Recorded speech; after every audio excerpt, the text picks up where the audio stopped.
My name is David MacMillan, and I'm a forensic investigator.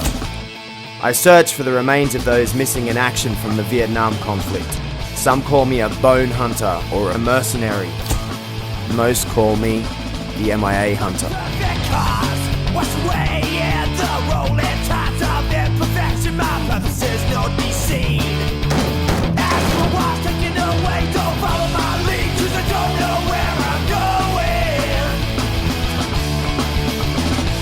I was born and raised into a blue-collar family in Queensland, Australia. I didn't know my father well when I was younger.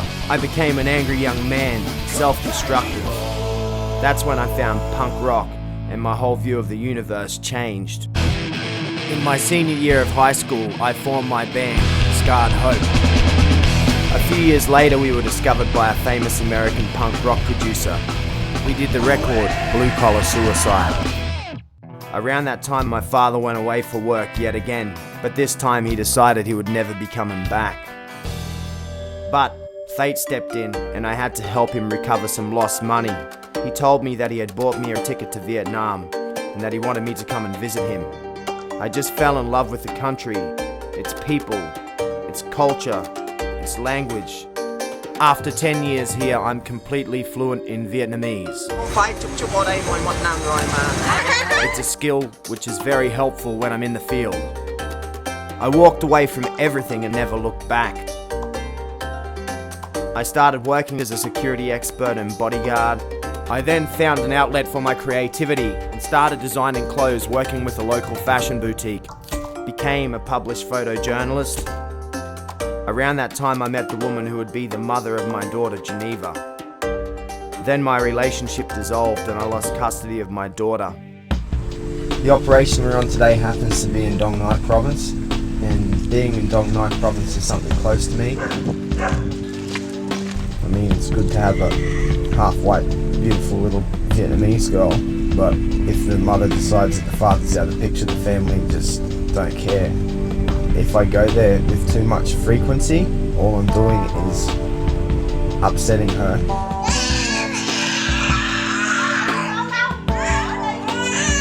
She's afraid of me, man, you know?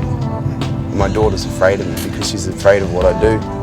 Because they tell her the stories that your dad goes and finds a ghost and chases the bones and all this shit. So she doesn't want to speak to me. I miss all these years here with her, man. She's my inspiration to survive. In late 2009, I was contacted by Rory Flynn, daughter of my idol, Errol Flynn, and sister of Sean Flynn. She wanted me to search for her brother, who at that time had been missing in action for over 40 years. It was a decision which was to change my life forever. There is still no word on the 5 newsmen believed captured by the Viet Cong in Cambodia. Sean Flynn, a freelance photographer and son of the late actor Errol Flynn, and Dana Stone, a cameraman on assignment for CBS News. A 40-year paper trail led me to the village of Pakadong in Kampong Cham, Cambodia. We spoke to a guy in the village, and this guy just said, I was a buffalo boy, and there was this prisoner that was held here, and I used to know this cadre by the name of Samin, and every day he would take the guy from where he was held up in the village down to the well to wash. But Duck watched from behind a rice bank, and what he saw was the prisoner had stopped smoking and had stopped taking food in form of protest. They got this guy to get down on his knees, and Samin got behind him with a Chinese rifle and went to shoot him in the back of the head. And he pulled the trigger and it didn't go off. And he cleaned the chamber out, and when we were metal detecting, we actually found the bullet.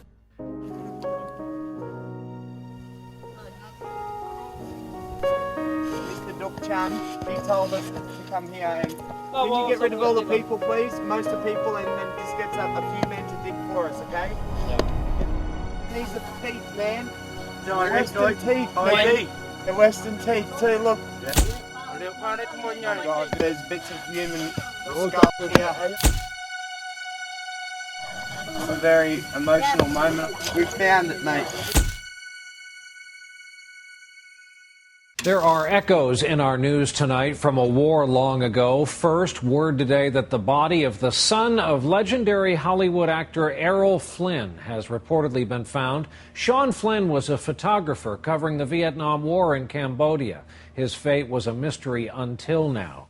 Although the remains did not match the DNA sample of Sean Flynn that the US government claims to have on file, I continue to work with Rory Flynn and will never give up my search to find her brother.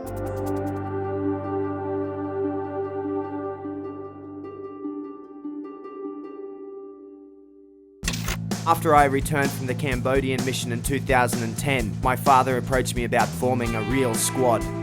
Good to get the team back together, mate. Yeah, for sure, man. The first time David came back from Cambodia when he'd found those remains, he was slightly off his tree, if you like, because he'd been living with these remains in his room before they handed him over to the American embassy. Okay, is that soil changing colour now? What do you think, mate? Dad, I think we have to continue to cut down, okay?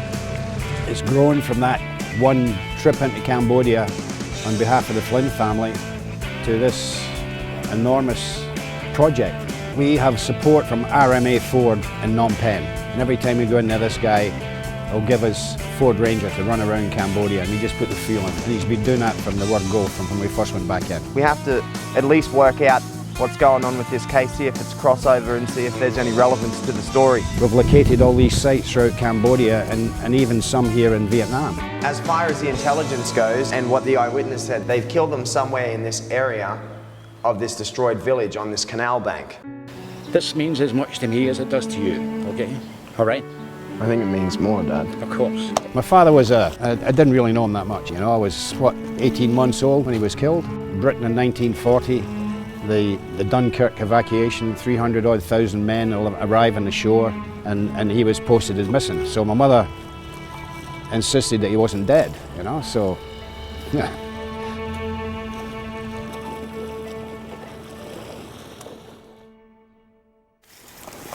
Whoa, whoa. Whoa, whoa, whoa, whoa. Check that out, Brantley. Bouncing Betty. I would not monkey with that thing, man. Oh, well. Worst it can do is maim you or kill you, man. My name's Brantley. I was born very southern tip of Indiana. We are real Americans. Family been in America since 1628. Quite proud of that. State Tennessee private investigator. Now that runs statewide through about 4 or 5 states. I've traveled as a musician, China, Malaysia, Thailand, Cambodia, Hong Kong. There's me and my good friend, Mr. G. Gordon Liddy. You can see he's congratulating me on a wonderful wire job. Great wire job there, kid. I was working as a private investigator in Nashville and was just approached by someone who said, "Hey, you're not married, you've got an education. How would you like to come to Vietnam for us?" And I thought, okay, I'll do that. We're crossing over the Mekong River into Kruch Ma, where we pulled up the last mission, so our security is probably, it's high stakes when we get out there. I know the scale of the game he's playing. Sometimes I don't think he does. All right. Dave has shown up entire government forensics teams that have been at this stuff for 40 years. He's shown them up. I'm a peaceful person, but I know how to defend myself. I've been doing martial arts since I was 5 years old. If someone says they're going to kill me, I say, well, good luck. When you hire Rambo, you get Rambo. I saw him turn the corner here, man. They probably just cut to the right again. Yeah, đúng rồi. Oh, you hear the phrase, I know a guy who knows a guy who knows a guy. Bobby Quach is the guy. Dave and I, we know each other very well. We are a good team. Bobby Quach is the Bone Squad's skeleton key. He uses his charm and intelligence to open any door. He's a valuable asset to us. You think you know the culture, but you really don't. But Bobby's there, he speaks English, and he can back us up in the field and wherever we are. When I started working with him in the security industry and stuff, he had looked fully into my past. He was there to spy on me. I knew it, right? That's part of what makes him so good at what he does. Everything we do has to be totally transparent. They're not sneaking in under the radar again. Phuoc Chi, is it back towards this way, I think, maybe? Okay, there's a big army base there, and there's a unit. K-71. Well, Bobby's still very much a mystery to me. Hey! Hi, I'm Bob Watch. Jessica, nice Nice to meet you. you. My mom is white, American, and my father is from Vietnam. I'd like to think that I am one of the positive things that came out of the war. I wouldn't exist if there wasn't a Vietnam War. I wouldn't exist if my father never went to America. Your family's from the north, right? Originally, yeah, but they've been tracked rivers, jungles. I just had to get you to get out here and get your feet dirty and see what it actually is that we're doing and understand what we're dealing with on a day-to-day basis. Right, Miss Saigon? Get a taste of what your family used to do before? You're just getting your Vietnam on. Getting that Vietnam blood up to the surface. There's always been an inner conflict inside me. I suppose it is the two cultures fighting each other. And just moving here and living here isn't enough to end that conflict. These guys all got captured here. 11 of them went missing right here in this intersection. It's the tangibility of having remains and knowing exactly what happens to someone. And if I can somehow be a part of bringing closure to someone, then I want to be a part of it. This is a step in a different direction for me. I have a family here, and I've got kids here. I definitely have a belief that Dave knows where these people are. I wouldn't be on board doing this right now. The Vietnamese have K-71 and the Missing Person Bureau in Hanoi, and they always do a fantastic job at bringing back their people. But for the civilians, there's no one there for the civilians. No one cares if they're not soldiers. Every Vietnamese family still got someone missing, so we should understand and support the mission like this.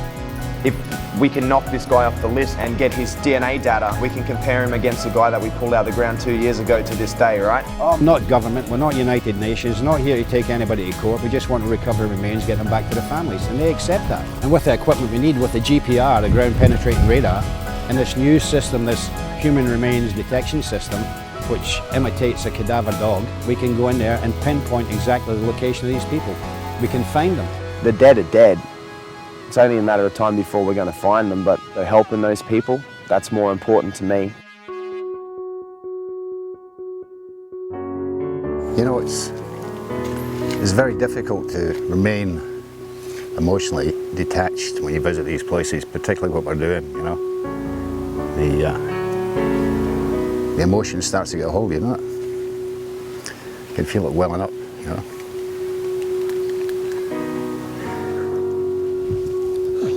There's so many people that... Well, just think of the families. Think of the families that are going to help you by doing what we're doing. You've got to keep that in the front of your mind all the time. Well, growing up, my brother was 4 years my senior. For two guys that were 4 years apart, we were pretty close. And he was probably, the best brother that you could have. He was a great brother, good man. My name is Luck Patterson, brother of James Kelly Patterson, Lieutenant Commander in the United States Navy. He was shot down over North Vietnam, May 19th, 1967. He went missing on the 22nd. He was there 1 month before I was. He went with a squadron that was stationed aboard the USS Enterprise. VA-35 was the squadron. And I got word that on the 19th of May, my brother had been shot down over North Vietnam on a mission. My brother's pilot, Red McDaniel, and my brother had successfully ejected, and Red had been captured. However, my brother was on the ground for 3 days alive, and they had contact with rescue forces. They attempted one rescue effort with a Fulton extraction kit that was unsuccessful. After 3 days, on the 22nd, they failed to raise him on the radio, and so they called off the rescue effort, and my brother at the time was listed as missing in action. This whole issue has had an impact on my family, a great deal of impact. My wife claims that I've been missing in action when my kids were being raised. Almost everyone, they say, well, it's been 6 years, something like that. He's dead. And And I'd say my retort to that is, you're probably right, but for closure, probable doesn't cut it. And until I know the truth, I feel like anything less than real closure is like an abandonment of my brother. I spoke briefly to Luck Patterson about his brother's case. The MIA families often voice their frustrations over the lack of progress and communication shown to them by the same government their missing relative bravely sacrificed their life for. The things that we've been led to believe that they would have moved these graves multiple times, that's not true. It's easier for them to close cases without finding remains. So, for the 40 plus years that they had the nerve to tell my mother that they were doing everything they could do to bring him home, they lied to her face. They wanted just to put his personal effects that had been found in a box and intern them. And she told them no. And they said, well, what would it take for you to do this? She said, bring me a fucking finger, we'll put it in a box and we'll bury it.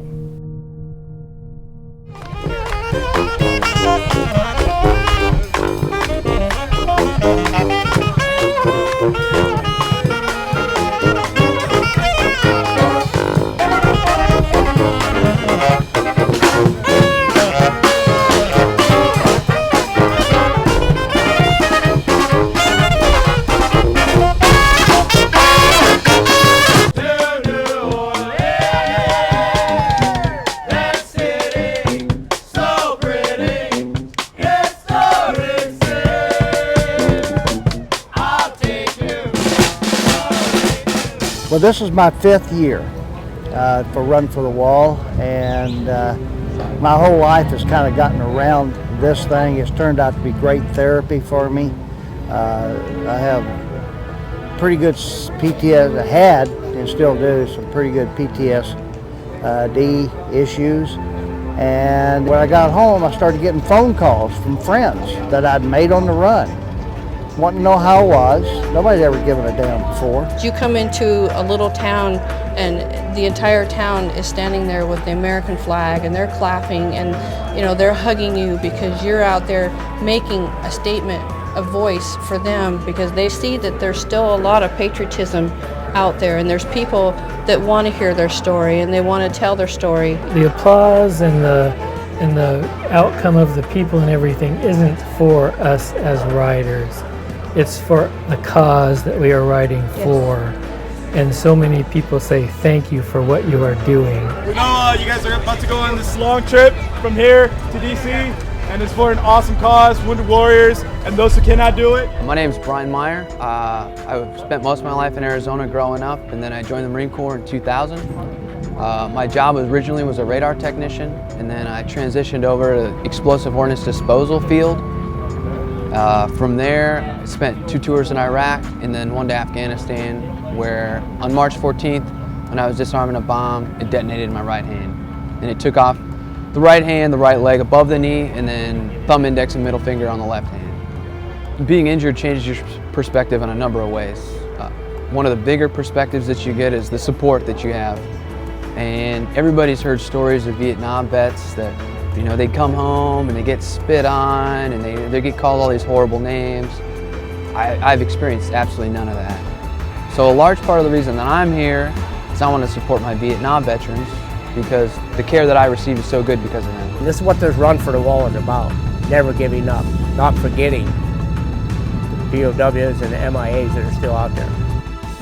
I am Dave Victor MacMillan, the MIA hunter. But I was born into this.